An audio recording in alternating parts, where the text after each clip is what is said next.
Hello everyone, কেমন আছে সবাই? আশা করি সবাই ভালো আছো। আমিও খুব ভালো আছি।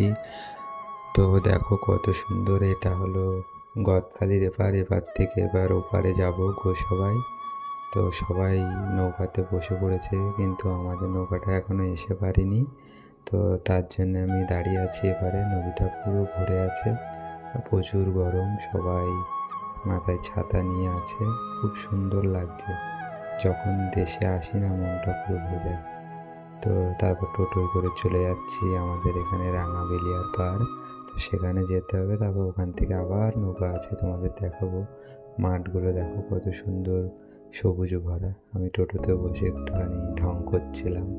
তারপরে তো পুরো প্রকৃতিটা তোমাদের দেখাচ্ছিলাম, ওদিকের কেমন গ্রাম, পুরো সবুজ, ধান লাগানো হয়েছে, কত সুন্দর লাগছে। আর টোটোয় বসে এত সুন্দর হাওয়া লাগছিল। আর টোটো কাকুটাও খুব ভালো ছিল, আমার খুব ভালো লাগছিল। তারপর তো এই রাস্তাগুলো এতটাই খারাপ ছিল, কি বলবো, কিছু বলার নেই। তবুও খুব সুন্দর। এখন তো রাস্তা সব ভালো হয়ে গেছে, আর যেতেও অতটা কষ্ট হয় না। খুব ভালো লাগে এখন যেতে। আর আগে যদি ভাবতাম না যে দেশে যাব, তো কষ্ট হতো, মানে রাস্তাগুলো এত খারাপ ছিল। তারপর দেখো নদীর সাইডগুলো কত সুন্দর লাগছে। এই রাস্তাগুলো এতটাই খারাপ ছিল, এটা কিন্তু নদীর বাঁধ। আকাশটা কত সুন্দর লাগছে, মানে সেই মজা লাগে যখন দেশে যাই। মানে এক দুদিনে আসতে ইচ্ছে করে না।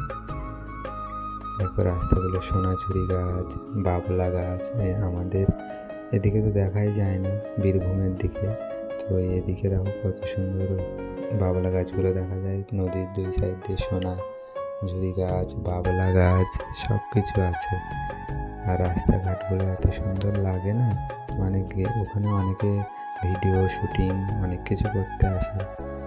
খুব ভালো লাগে, আমার তো গেলে মনটা ভরে যায়। এখানে একটা খেলার মাঠ আছে, এখানে খেলা হয়। তারপরে পুজো হয়, দুর্গা পুজো। তারপরে এখান থেকে এখন সোজা যেয়ে যাচ্ছে আমরা এটা এপারে, কিন্তু আমার একটা কুটুমের বাড়ি আছে, মানে আমার ঠাকুরদার বোনের বাড়ি। অথচ কোনোদিন আমি যাইনি, চিনিও না।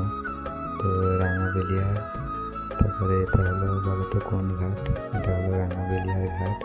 তো এদিকে যখন কোনো অনুষ্ঠান হয় না, এপার থেকে যখন জিনিস নিয়ে আসা হয়। আর আমি কিন্তু যাবো ওই পারে, ওই পারে গেলে আমাদের বাড়ি। তো এভাবেই সব নৌকাতে তুলে নিচ্ছে যত বক্স, তারপরে জেনারেটর, যা যা লাগে সব কিছু বোর্ডের উপরে তুলে নিচ্ছে। এদিকের লোকজন এভাবেই নিয়ে আসা করে। আমাদের ওদিকে তো